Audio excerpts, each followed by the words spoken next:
వివాహేతర సంబంధాలతో పచ్చని సంసారాలు నాశనం అవుతున్నాయి. భార్యాభర్తల మధ్య మూడో వ్యక్తి రావడం, ఆ కుటుంబాలు చిన్నాభిన్నం అవ్వడం ఆనవాయితీగా వస్తుందని ఆందోళన వ్యక్తమవుతోంది. అటువంటి సంఘటన భద్రాద్రి కొత్తగూడెం జిల్లా బూర్గంపాడు మండలం సారపాక గాంధీనగర్లో చోటు చేసుకుంది.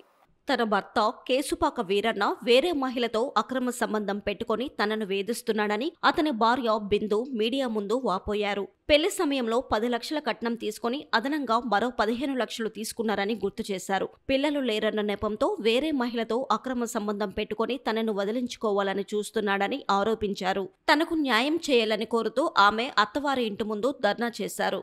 నా పేరు కేసుపాక బిందు. మా హస్బెండ్ పేరు కేసుపాక వీరన్న. నాకు భద్రాద్రి కొత్తగూడెం జిల్లా. పెళ్ళయి 2015లో పెళ్ళయిందండి. పెళ్ళై 11వ సంవత్సరం నడుస్తుంది. ఈ మధ్య మా హస్బెండ్ నన్ను వేరే అక్రమ సంబంధం పెట్టుకుని అమ్మాయితోటి దానూరి స్వరూప అనే అమ్మాయితో, రెడ్డిపాలెం అమ్మాయిది, ఆ అమ్మాయితో అక్రమ సంబంధం పెట్టుకొని నన్ను మెంటల్గా ఫిజికల్గా నన్ను బాగా టార్చర్ చేస్తున్నాడండి. ఆ విషయం మా బావగారులతో చెప్పాను. వాళ్ళు కూడా మనకి చేయొద్దు, అమ్మ వాళ్ళకి చేయమని చెప్పి మా తోటికోడలతో చెప్పించారు. మా అత్తగారితో చెప్పాను. వాళ్ళు కూడా ఏం పట్టించుకోలేవు, చచ్చిపోతా అంటుండు, మేమేం చెయ్యాలి, మేమేనన్నా వాడు ఇట్లా అంటుండు, మాకు మీరు చెప్పకండి, వెళ్ళిపో, నువ్వు నాకు అసలేం చెప్పొద్దు అది ఇదని చెప్పేసి వాళ్ళు కూడా రూట్గా మాట్లాడి పెద్ద మనుషులు పెట్టించారండి. పెట్టించి మాట్లాడి 10 రోజులు టైం, ఒక ప్రాబ్లం వల్ల నేను వాళ్ళకి చెప్పడం జరిగింది. దానివల్ల వాళ్ళు 10 రోజులు ఇంటికి పంపించేశారండి నన్ను. 10 రోజులలో పెద్ద మనుషులు వచ్చి ఆ ప్రాబ్లం క్లియర్ చేసుకొని మేము కలుపుతామమ్మ అని చెప్పేసి నన్ను ఇంటికి పంపించేశారండి. 10 రోజులైంది, 15 రోజులైంది, 20 రోజులైంది, అయినా వాళ్ళు రెస్పాండ్ అవ్వట్లేదు.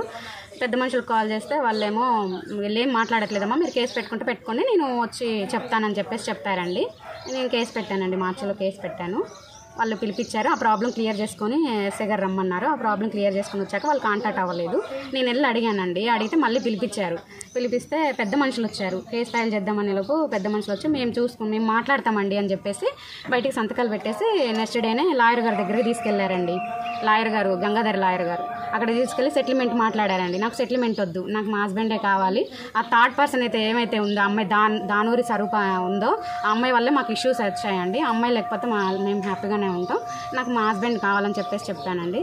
వాళ్ళు నెక్స్ట్ డే ఇంకా ఏం మాట్లాడకుండా వెళ్ళిపోయారు. మేము పెద్ద మనుషుల్లో కాల్ చేస్తే వాళ్ళు కూడా ఏం మాట్లాడకపోతే, అమ్మ లేదండి, అమ్మ చనిపోయింది, నాన్న ఎక్కడో డ్యూటీ చేస్తాడు, అన్నయ్య తమ్ముడిని తీసుకొని అమ్మని పెద్దమ్మని తీసుకొని వచ్చానండి.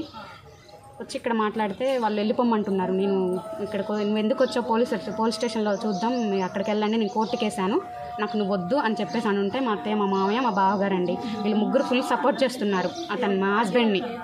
ఆ అమ్మాయి ఇట్లా లేకుండా ఉంటే మేము హ్యాపీగానే ఉంటామండి. నేను న్యాయం కోసమే వచ్చాను, నాకు న్యాయం చేయగలరని కోరుకుంటున్నాను.